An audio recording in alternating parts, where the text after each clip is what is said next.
Hey, what is going on, guys? Welcome back to Pokemon TCG Center. In this video, we'll be looking at old school deck, old school format, one and only. You can guess, one and only Haymaker deck, originally from the base set era, So that deck was very popular back then, very strong as well, with three different attackers, obviously the Electro Buzz, Hitmonchan, and those Scythers. So yeah, I really like those old school decks. Brings a lot of nostalgic to me, when I was a little kid, like 10, 12 years old. I used to play with my friends. I used to play with one of my friends like from 8 a.m. in the morning till like 2 or 3 o'clock post morning.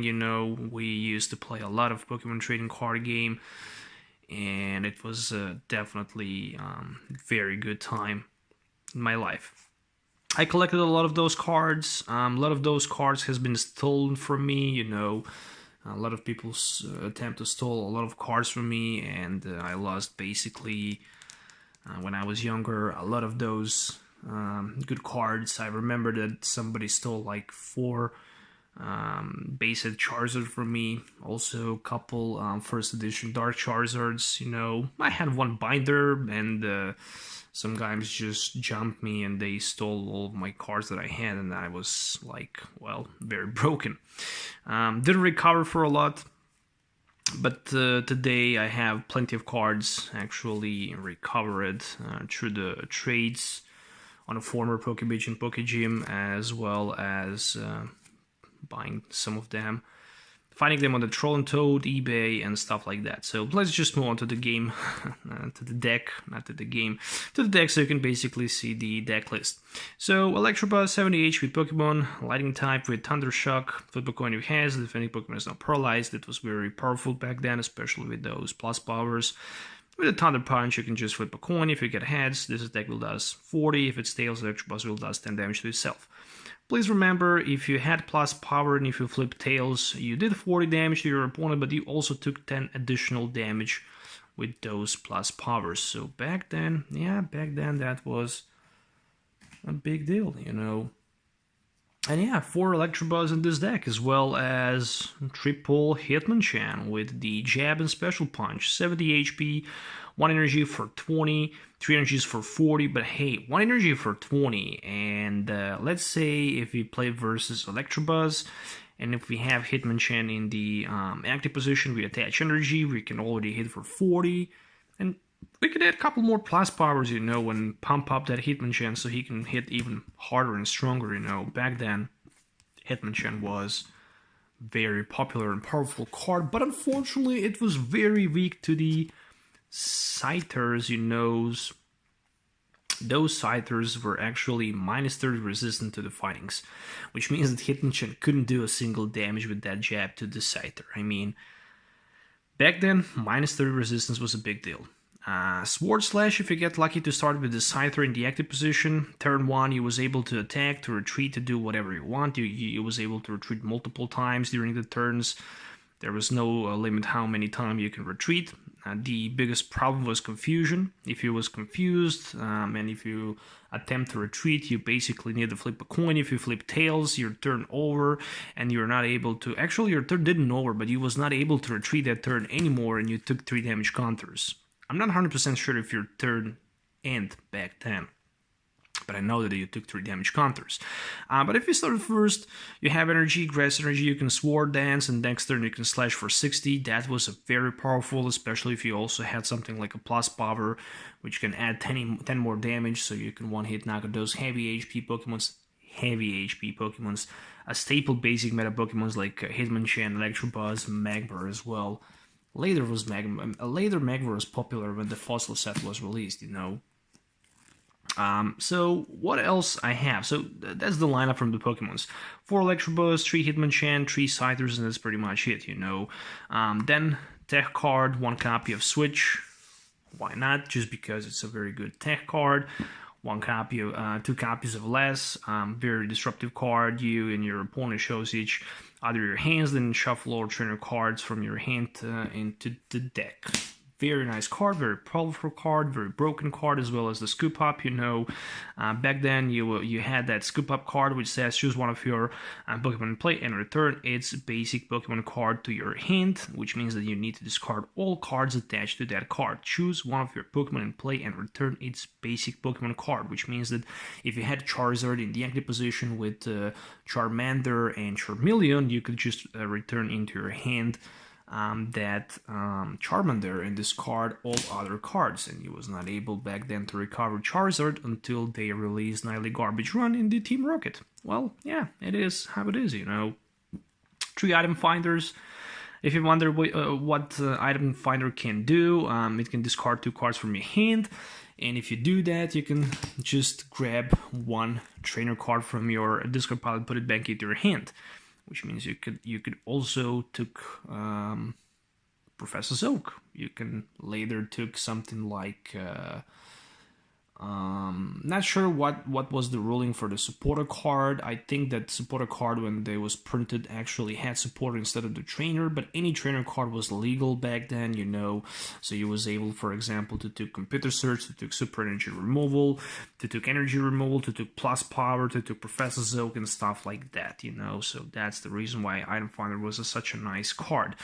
This deck also contains a couple energy retrievals, if you wonder yourself why, because it was a very heavy energy removal format, especially in the original base set era.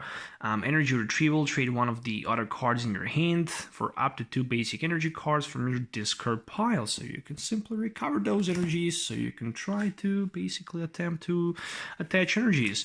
If you wonder yourself what type of effect Gust of Wind had back then, well, the same effect as the Pokemon Catcher. You was able to choose one of your opponent's benched Pokemon and switch it with his or her active Pokemon. Back then, Gust of Wind was a very nice card, it was a very popular card and a very powerful card, and also a very disruptive card as well. And it's not expensive these days, which is the most important thing. Computer Search, well, probably the strongest and the broken card of all time. Regular Computer Search printed as a trainer card. Yes, my friends, printed as a trainer card, not as the A-Spec card later in the Thunderous Cross. Actually, it was printed as the A-Spec card. If you're not sure what the A-Spec card ruling is, it says A-Spec on the middle of the card right here, from the top to the bottom. I think it's on this side. It's still a trainer card, but it says that you can't have more than 1 A-Spec card in your deck. With Puzzle of Times, it was able to play multiple times. Computer Search, for example, as well as with the God of War GX, for example. But yeah, back then in the base set format, up to the Neo format, you was able basically to, you know, just play for Computer Search, maybe even more of them if you had a couple more item finders, you know. Discard 2 cards from your hand, search your deck for any card, put it into your hand. Very broken. As well as the Super Energy Retrieval. In order to play Super Energy Retrieval, you first need to discard 1 energy attached to your own Pokemon. Yeah, that's a very problematic, but for some decks like Blastoise, that was not a big deal, you know. So Blastoise was very favorable Super Energy Removal tech. But yeah, and if you do that, you can just discard up to 2 energy cards attached to your opponent's Pokemon, which means that you could also discard 2 double colorless energies as well in just a single turn.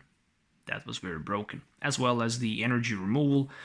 Energy removal is a crushing hammer or enhanced hammer without a coin flip. You know, it just says choose 1 energy attached to your opponent's Pokemon and discard that energy. So that's very powerful card as well. And it's very insane as well. Yeah, I'm talking. I think I just say too many times as well. But anyways, moving on to some other cards we're going to find in this list. Obviously, are going to be plus power cards. There's a very interesting ruling about plus power. We also had Defender, which reduces the damage for 20 when your opponent tries to attack you. So Defender plus power, I really miss those cards. They should definitely release plus power these days, and says that the plus power should do probably 20 because format is very heavy. Attach plus power to your active Pokemon, which means that you can't discard plus power, you know. It stays attached to your Pokemon until the end of your turn, you know. And what does it says? At the end of your turn, discard plus power. If this Pokemon attack does damage to defending Pokemon, after applying weakness and resistance, this attack does 10 more damage to defending Pokemon. So basically, if you try to attempt jab, if you try to hit with Hitmonchan jab, your opponent Electro Buzz, you can hit for 40 because weakness will be applied. But then you need to add 3 plus powers in order to one-hit knock out Electro Buzz. But remember, if you have 2 item finders in your hand, as well as the plus power, unfortunately, plus power is not going to be discarded in your discard pile, so you're not able to, you know, use multiple plus powers. In that case, you can just attach plus power to the Hitmonchan and hit with it just for 10 extra damage after applying weakness and resistance. And probably the most famous card of probably the most famous supporter, trainer, drought supporter card, drought trainer card of all time is definitely Professor Oak. No doubt about it. Discard your hand, draw 7 cards, and that's it. I mean, what else do I need to say about this? I mean, it's Professor Oak, right? And back then, we didn't have too many draw cards. Erica was later printed, which says draw 3 cards and your opponent draw 3 cards. Sabrina's Gaze was also printed, but that came a little bit later, like 2 years later, which allows you to do something similar to the N effect, you know. But base set format was all up to the Bill and Professor Oak, you know. Something like Magic the Gathering Black Lotus, you know, a gold time, gold era of those cards. So this deck also had 2 double cores energies for that Scyther. Well, one of my lighting energies just dropped on the floor. And 1, 2, 3, 4, 5, 6 lighting energies. In case if you wonder how many lighting energies. Alright, 1, 2, 3, 4, 5, 6, 7, 8. 8 fighting energies. And that's the deck list, my friends, that you can see right here. I will try to squeeze them somehow right there so you can see them all. And yeah, I hope you enjoy watching this video. Make sure to hit the thumbs up or thumbs down if you didn't. Let me know in the comments below what you think about this deck list. Very unique and special deck list from the base set era. One of the probably strongest decks of all of that time, you know, that Hitmonchan, Scyther, and Electro Buzz with so many disruptive cards like energy removal, super energy removal. Very hard to play that format, you know, because you can deck out just like that, you know. But back then, decking out was very normal in Pokemon trading card game. Especially if you force your opponent to, you know, draw 7 new cards with that, the Imposter Oak, Professor Oak, you know, that was just hilarious. Thanks for watching. We'll see you next time. So make sure to hit a thumbs up and subscribe to the channel for more videos. So have a nice day and goodbye.